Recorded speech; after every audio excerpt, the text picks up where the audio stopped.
I'm pleased now to bring into the conversation Devender Malhotra. Dr. Malhotra, but you said call you Devender. I will do that. Yes, You'll call me Al, please.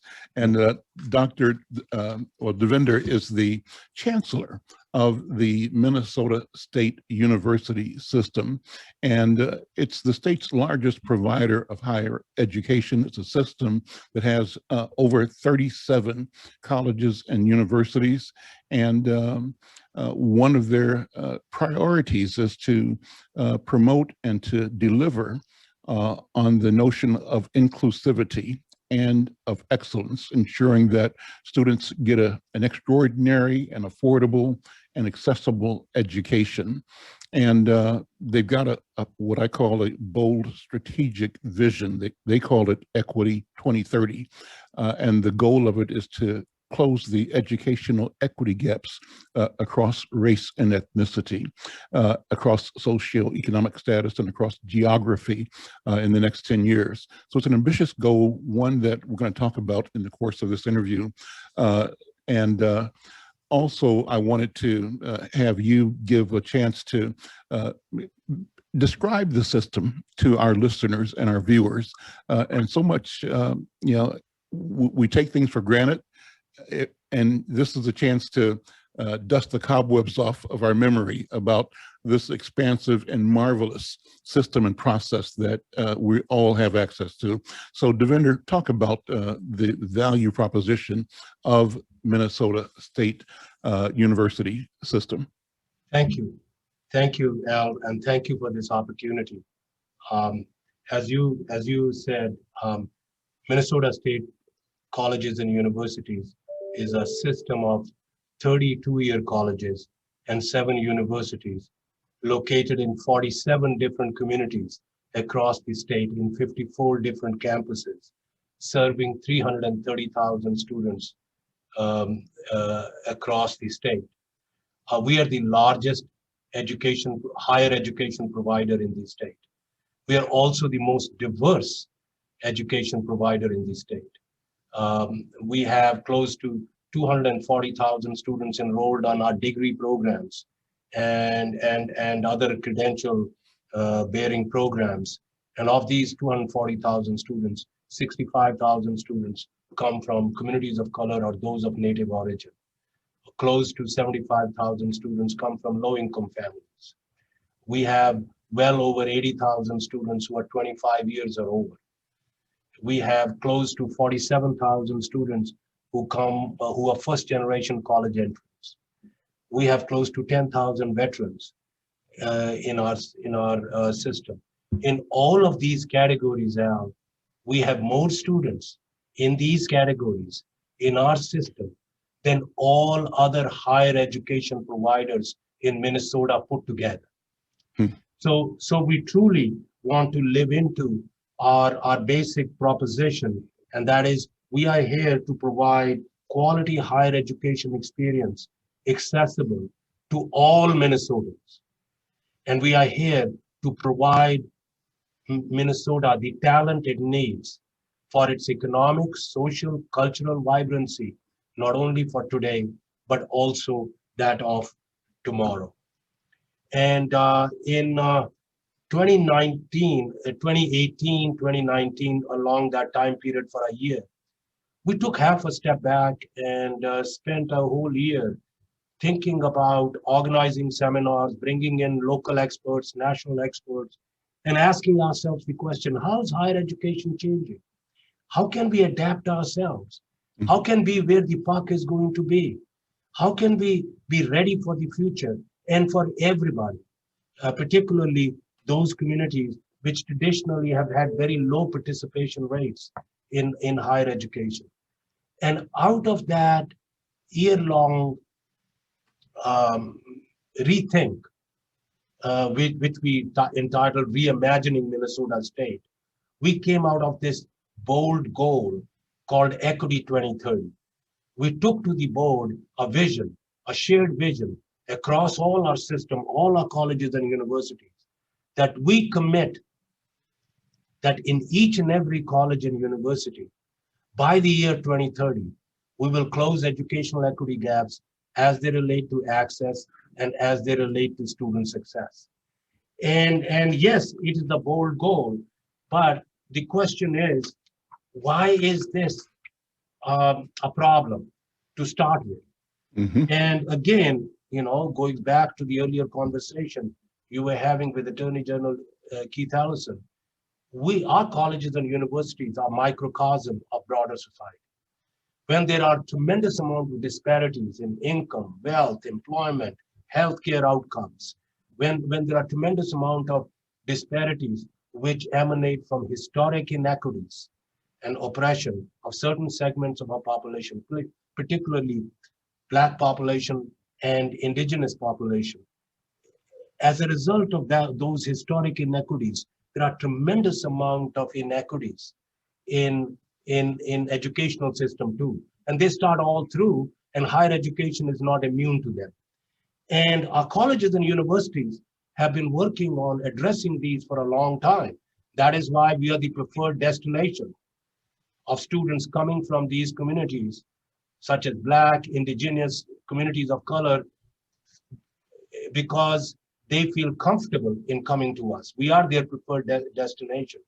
But we have not been able to make a dent in these historic inequities is because each of our college and university was working in isolation.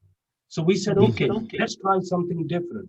Let's take half a step back and embrace this shared vision across our system. And then let's work together in two fundamentally different ways. And one is that let's leverage the systemness of the system. That is, if something great is occurring, a great program which is attacking inequities in access and student success in one institution, how can we scale up that work quickly and have it in all other institutions? How can we support one another? How can we leverage the complementarities which exist between our colleges and universities? The other fundamental way is we recognize that many of the students who come to us, they come with incredible challenges. Hope Center did a survey where they said almost half our students in our colleges have faced either food insecurity or housing insecurity over the last year. So they're coming with incredible challenges. Many have childcare commitments at home. Many are working full-time and then going to school full-time.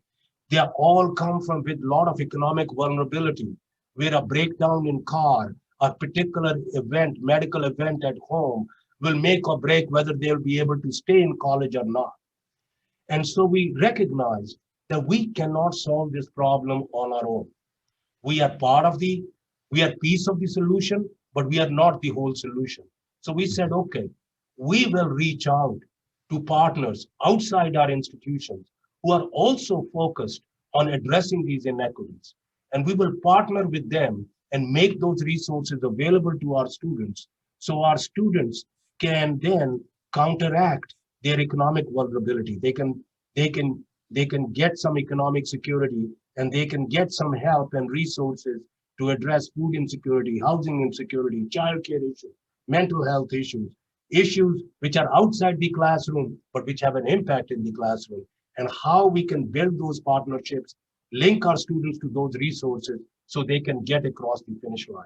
So those are the two fundamental ways in which we are altering the way we are approaching this work now. That's a fabulous story, Devinder, Dr. Malhotra. I'm Al McFarland. This is Conversations with Al McFarland. My guest, Devinder Malhotra. He's the Chancellor of Minnesota State Colleges and University System, a massive system, the largest system in the state, and one that has a particular capability to engage our communities around opportunities. You know, you talked about affordability. I've got some basic questions I want to bring to your attention to have you respond to. One is, what does affordability mean? When and how do money or wealth or access depend on, resources, and how do you solve that? That's one question. I have two others after that, but respond to that first, please. Yeah, Al, a great question. So affordability and accessibility are one and the same thing. If you can afford something, then you can't access it. And so accessibility is in terms of cost, which you referred to. As I said, many of our students are economically vulnerable and they don't have the wherewithal to pay for the cost of attendance, not just tuition, but cost of attendance, because there are other costs associated. But accessibility also is impacted by location and academic preparedness. So we have, excuse me. Sure. So we have to attack this problem in a multifaceted way. So with regard to the cost of attendance, all our colleges and universities have tremendous amount of activities going on where we raise funds from philanthropic organizations, through donor cultivation, from alumni. And most of our focus is on developing scholarships, which are then aimed at economically vulnerable students, not just merit-based, but also need-based scholarships. And then we also work with the legislature very closely. For example, we have what are called workforce development scholarships. And this year, we will introduce close to $6 million worth of those scholarships out there in 5 major high demand areas of agriculture, IT, healthcare, and manufacturing, transportation, early childhood. In these high demand areas, we will identify students who are not only economically vulnerable, but interested in these going to these occupations. Then we provide them what we call last dollar scholarship. So what that last dollar scholarship concept means is that we take the cost of tuition, and our tuitions are very reasonable. They are the most affordable tuitions in the whole state. For example, a year-long full-time student in our college will pay around $5,000, and for our universities, it is around $8,000. And so what we do is we take the cost of tuition, we take the federal grants the student is eligible for, state grants student is eligible for, and then what we do is we say, okay, what is the gap between the grants they got and the tuition? And there we use philanthropic dollars, which our colleges and universities have raised, and we add them to it. But these workforce development scholarship I'm talking about, they go a step further. They not only let you keep the federal grants and the state grants, but they give you, over and above that, they give you on the average $2,500. Sometimes it's more. So you would not only cover your cost, but you can cover some of your other expenses too. And in the governor's most recent budget proposal, there is $35 million set aside for displaced workers. So we have a very high number of adult students. And so we serve incumbent workers and their education needs. We serve career changers. There are some people who come in, take more credentials from us, then go on and change careers. Displaced workers, all nationally, I've seen numbers that almost 1/4 to 1/3 of the workers who got displaced during the COVID will not have a job to go back. And so we want to reskill, upskill, create short-term credentials where they come in, they spend 5 weeks or 6 weeks or 3 weeks with us, pick up some credentials, then with that expertise, they can go back into the labor market and be much more effective.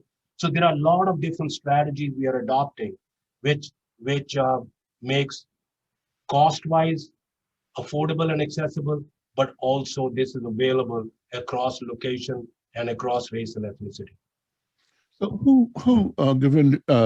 Devinder, who should be going to one of your colleges and universities who is not there now? I mean, I'm thinking that the massive and expansive resource you have described and its availability, the tools you bring to assist students become a part of it and successful are wonderful. And the question is, are you getting to everybody you need to get to? Is there a segment, or are there segments of the population that ought to be running towards your opportunity that for whatever reason are not? What do you think? So great question, great question. So I will try and answer that in 2 ways. One is that if you remember, the last major expansion in higher education came after the Second World War with the GI Bill. During that time, what was happening was the investment, public investment in higher education was increasing very dramatically. A lot of the two-year colleges came into existence, our universities expanded, and so there was a tremendous expansion of middle class and economic growth. But that was a time period where the public investments were high and the demographics were favoring us. There were a lot of young people who needed to be brought in. But today, what is happening is that the public investment in higher education has declined.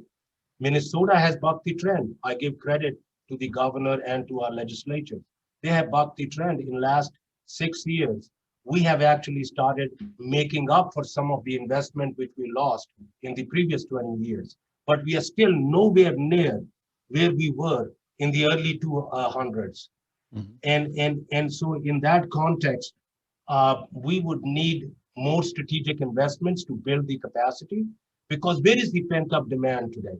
The pent-up demand is in communities which have been historically oppressed and marginalized and denied access to higher education. And if we are going to draw students from those, they are already economically vulnerable. So we will need even greater investment as compared to the earlier time periods in order to make that expansion, because we have to first make up and give them the economic ability to access education. And then once they come in, we have to make sure that their economic ability to pursue and persevere and continue is maintained. So both from the standpoint of capacity and the ability of the student to persist, it is very important we make strategic investments. And it's also very important that the employers understand this. I'll give you one instance why it is very important for employers to understand it. We know Minnesota is becoming more diverse. So we know tomorrow's workforce is going to be very diverse. So Al, I add one more fact to it. 75% of the current and emergent jobs require some post-secondary credential, either from a college or a university. 75% of the jobs. So tomorrow's employer will go to communities looking for workers which have had historically very low participation rates in post-secondary institutions. If you put the two facts together, there is a problem. Unless and until we close the educational equity gap, unless and until we increase the proportion of population in Black, Indigenous, communities of color with post-secondary credentials, Minnesota cannot get the workforce it needs for its economic sustainability. So it's not only Equity 2030 is not only a moral imperative, as important as it is from a social justice perspective, it is also an economic imperative. If we don't close the educational equity gap, you cannot sustain the economic viability of the state itself.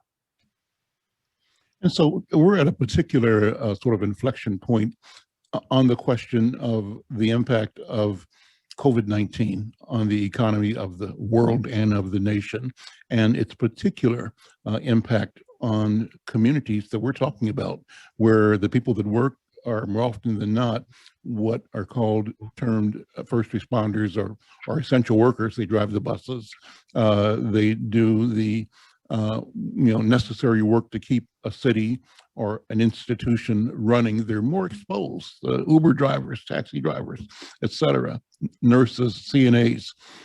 So we have that, and then we have the pressure created by the George Floyd murder, the trial coming up, and the unrest associated with, uncertainty associated with what justice really means.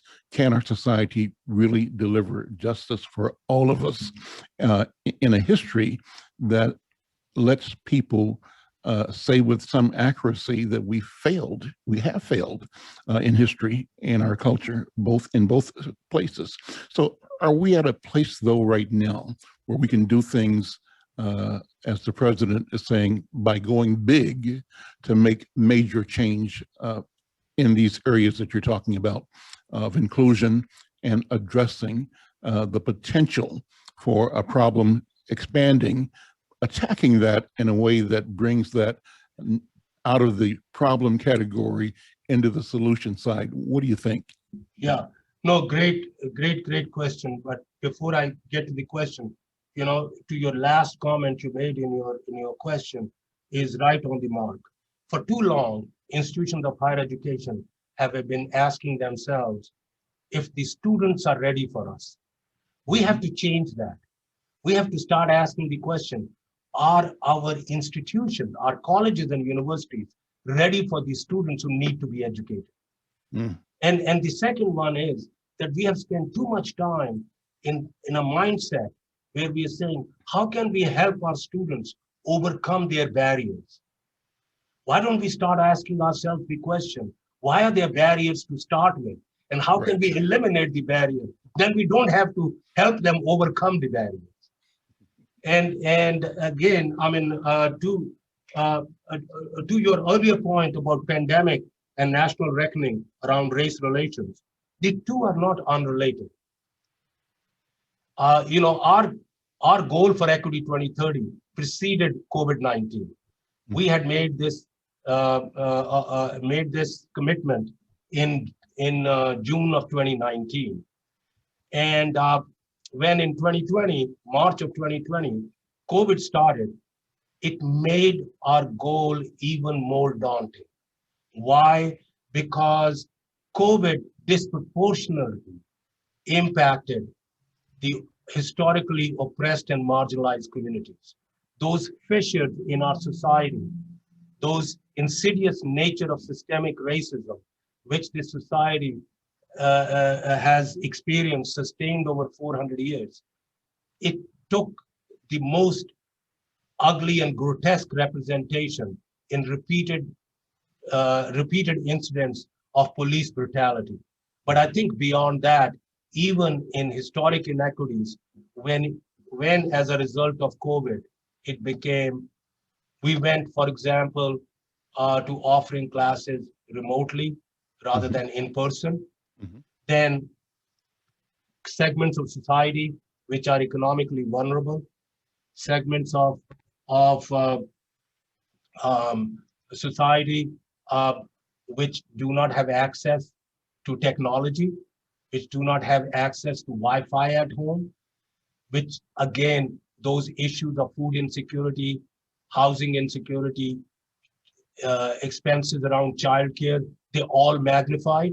So when the students dropped out, they were overwhelmingly students from Black, indigenous communities of color. Mm-hmm. And that's why the two put together has made our task more daunting. I would say we in the first two rounds of the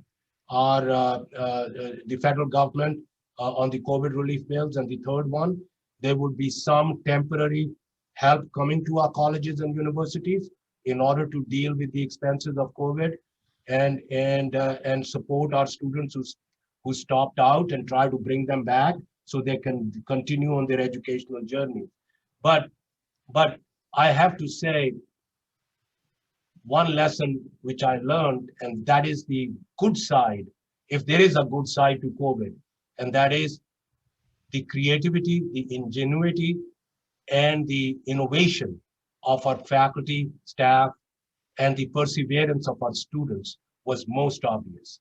Just to tell you, within a span of 3 weeks, we converted 95% of our in-person classes into remote classes. Mm-hmm. Last fall, all our classes, all our colleges and universities stayed open, so we could have students come in, use the technology if they was not available at home, come into their colleges, use the pantry where they could get free food, come there and have access to all the services and support they need. We stayed open. We served 163,000 students. Last summer and fall, and last spring, I should say, and summer, we graduated 26,000 students. And we did this all through fall without any major outbreak on any of our colleges and universities. We kept it safe, a great testament to the work of our faculty and staff. But at the same time, we recognize that once we start coming out of the pandemic, it is very, very important that our colleges and universities on an ongoing basis get additional resources so that they can make the additional strategic investments which are needed to rebuild our capacity and to start bringing those students who stopped out because of COVID. What are the demographics broadly of your student population? As I said, of all our colleges and universities, 65,000 students of color or those of native origin. And to give you a very quick sense, and is that what, 15% or 20%, or what is that? It's 30% about of your 27.8%, 28%. Okay. For the total. But just to bring it home to you, Al, there are two colleges which are currently minority majority colleges. Minneapolis College at Hennepin Avenue, 55.9% of their students come from communities of color or those of native origin. St. Paul College in St. Paul, close to 65% of these students come from communities of color or those of native origin. There are other 4 institutions within the metro area which have more than 40% students from communities of color or those of native origin. Century College, Hennepin Technical College, which has 2 campuses, North Hennepin Community College, which has close to 49%, almost half their students, and Metropolitan State University has 46% of their students coming from communities of color or those of native origin. So we are a very diverse one. Obviously, we are much more diverse among our 11 institutions within the Twin Cities metro area, 10 colleges and 1 university.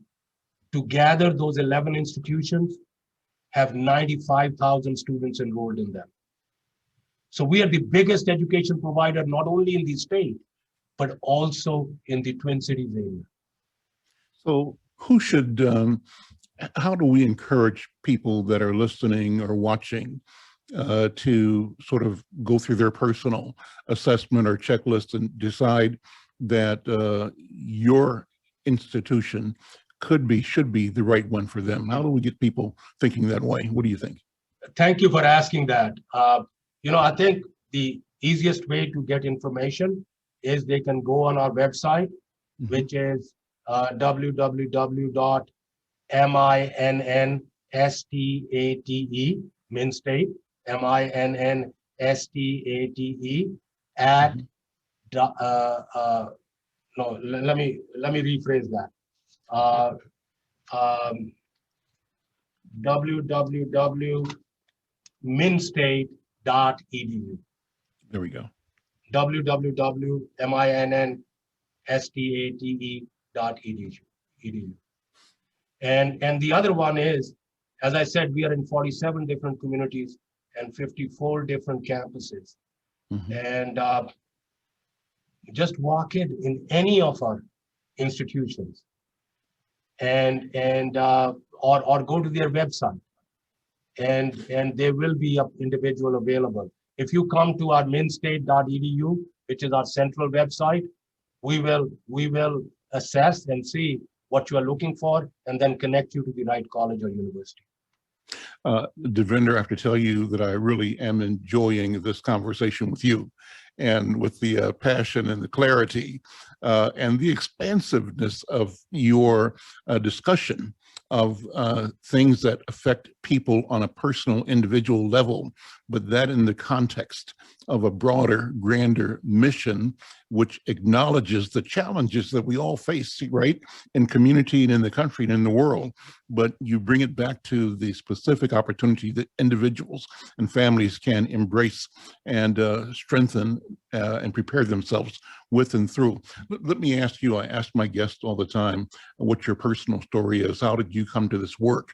And what motivates you as an educator and administrator to bring the passion that you're displaying as we speak? Yeah, so I'll answer the second question first and then go to the first one, how I got here. What gets me out of the bed every day and come in fully charged to work is, as I said, over the last 10 years, 20 years, a lot of things have been changing.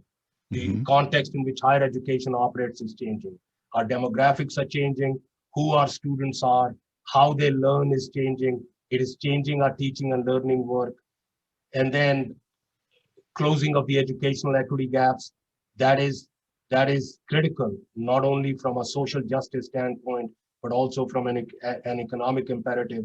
So we have to rethink how we create the educational experiences of our students. We have to rethink how we can tailor and make the educational experience of our students culturally competent and sensitive to the needs of historically marginalized and oppressed communities, and how we can bring them around, and how can we create an ethos of inclusive excellence. And this we'll have to redesign the whole educational system and its focus. Now, how many people in their lives get to rethink one's own profession during one's own lifetime? So that is really the exciting part. How I got to this place is a series of accidents, as usually it happens. I grew up in India and then came here a long time ago in my 20s to do my PhD. I got my PhD in economics. I thought I'll teach for a year or so, get some experience. I started teaching. As soon as I walked into the classroom, I was hooked. I knew this was my avocation. This is what I wanted. I found myself there. And so I have for the last 40 years been an academic in one form or the other. Got about 2 minutes remaining. Thank you for that. How will the world change? It seems to me that the change we see in the world, like technology, is accelerating exponentially every day. And so if that is the case, how will the world change as you see it in ways that acknowledge and reflect the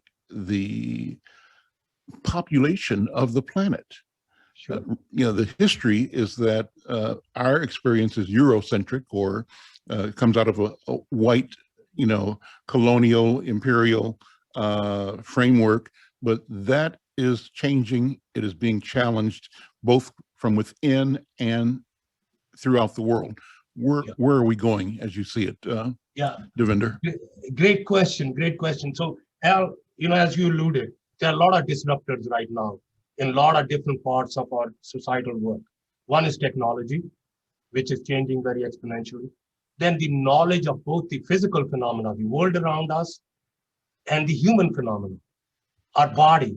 That tremendous amount of that knowledge is also changing. And then our national boundaries are becoming a lot more porous. And there is tremendous movement of population across national boundaries. And if you take all of these three major trends, which have been there for the last 70 years now, and add to it your last point, particularly for United States, there's a tremendous shift from Eurocentric immigration to non-Eurocentric immigration. And you take all of these things, then what is happening is there'll be trans-migratory cultural formation, which will alter the culture of the individual who's coming here, but it will also alter the culture of the individual who is already here. So there'll be tremendous amount of hybridization of culture which will emerge. It first shows up in the food and the kind of food we eat. It shows up in cultural interactions and relationships. Ultimately, it will follow in the way families organize, way societies organize, where we interact with each other. And so that's a major change which will occur. And in that context, higher education cannot stay unchanged. And go ahead, please. Well, I want to have that conversation with you. I'm loving this, but we're out of time. Okay. So we're at the end of this hour. This has been a wonderful conversation. Dr. Malhotra, the Chancellor for Minnesota State Colleges and University. I want to bring you back at a time when your schedule permits, but to go from where we are now, envisioning what the world can become and how we can be owners authors of change, creating a future that we write that allows our people, and our can be anything, but I'm saying our, where our people win and are not relegated to the margin or by structure doomed to losing. So listen, thank you so much. I'm Al McFarland.